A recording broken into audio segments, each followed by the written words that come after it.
यानी है शीश। क्या कोई माँ बाप अपने बच्चों को दीपिका पादुकोण जैसा बनाना चाहेंगे? बॉलीवुड का नशेड़ी गैंग, बड़े नाम, बड़ा खुलासा। दम मारो दम हमारा हैशटैग है। हम लोग सवाल उठा रहे हैं कि इतना नशा क्यों हो रहा है बॉलीवुड में। ड्रग्स पर बॉलीवुड केस भूचाल की बात होगी। बॉलीवुड की ड्रग्स वाली बू फैल गई है। बॉलीवुड के नशेड़िया, याद रखो तुम, हमने आपको अर्श पर पहुंचाया है तो फर्श पर भी पहुंचा सकते हैं। ये गंजोड़ी गैंग, जब बॉलीवुड ने अपनी ड्रग्स वाली बीमारी को छिपाने के लिए सुशांत को मानसिक तौर से बीमार कहा। आजकल देश में सबसे बड़ी समस्या ड्रग्स हो गई। बॉलीवुड को ड्रग के इस जंजाल से, नशेड़ियों से मुक्त कराना है। सब इसी में लगे हुए। यही समस्या है, सबसे बड़ी समस्या है इस देश की। और ये समस्या खत्म हो गई तो राम राज्य आ गया। इससे पहले सुशांत सिंह राजपूत की मौत की गुत्थी सबसे बड़ी समस्या थी। फिर कंगना रनाउत का छज्जा गिरना, फिर पायल घोष के आरोप, ये देश की सबसे बड़ी समस्या बनकर उभर रही है। और देखिए, मैं एक छोटा आदमी हूँ, सोच भी मेरी पूरी तरह से परिपक्व नहीं है। इन मुद्दों में इतने गूढ़ संवैधानिक, कानूनी, आर्थिक पहलू, नुआंसेस, टेक्निकलिटीज हैं, वो मेरे सर के ऊपर से चली जाती है। तो मैं छोटी बात करूं, छोटे मुद्दे की बात जो मेरी समझ में आता है। मैं बात करूंगा आपके, मेरे, हम सबके बच्चों की।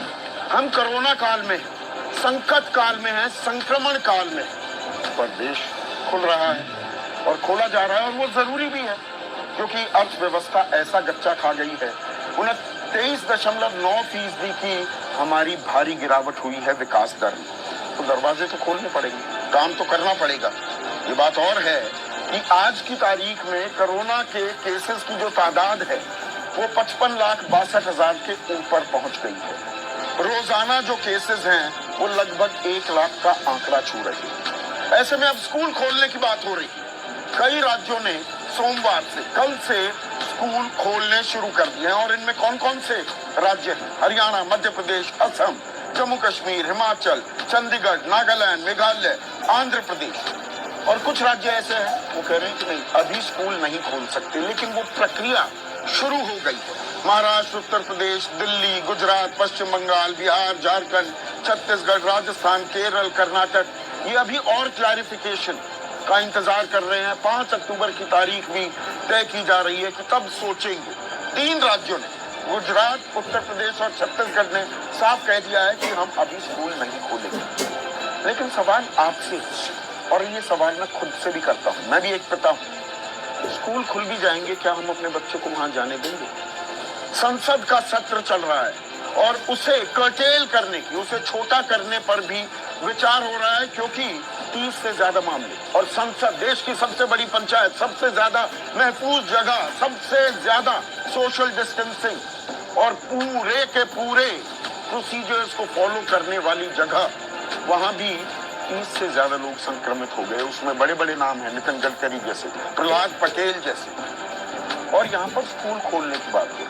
अब स्कूल खोलने, देखिए, नीट हुआ, जेईई के इम्तिहान हुए, उसमें कहा गया साल क्यों जाया जाए, और वो तर्क एक जगह अपने आप में ठीक था। 2 बार वो इम्तिहान मुलतवी हो चुके थे, तो कब तक जीरो एकेडमिक ईयर, कब तक कोई सहन कर सकता है?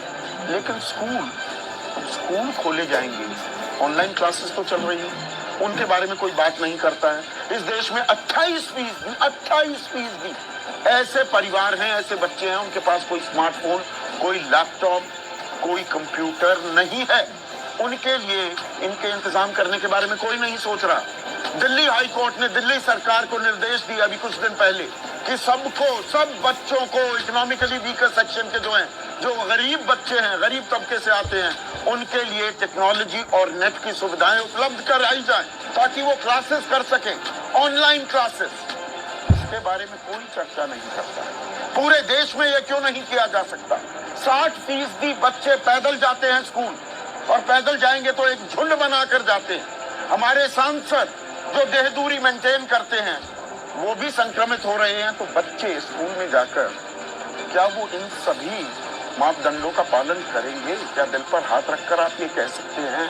क्या बच्चों को आप भेजेंगे या एक रायता फैलेगा कि स्कूल भी खुले हुए हैं, कुछ पेरेंट्स कहेंगे, कुछ माता पिता कहेंगे कि नहीं हम बच्चों को स्कूल नहीं भेजेंगे, तो कुछ क्लासेस फिजिकल होंगी, कुछ ऑनलाइन होंगी।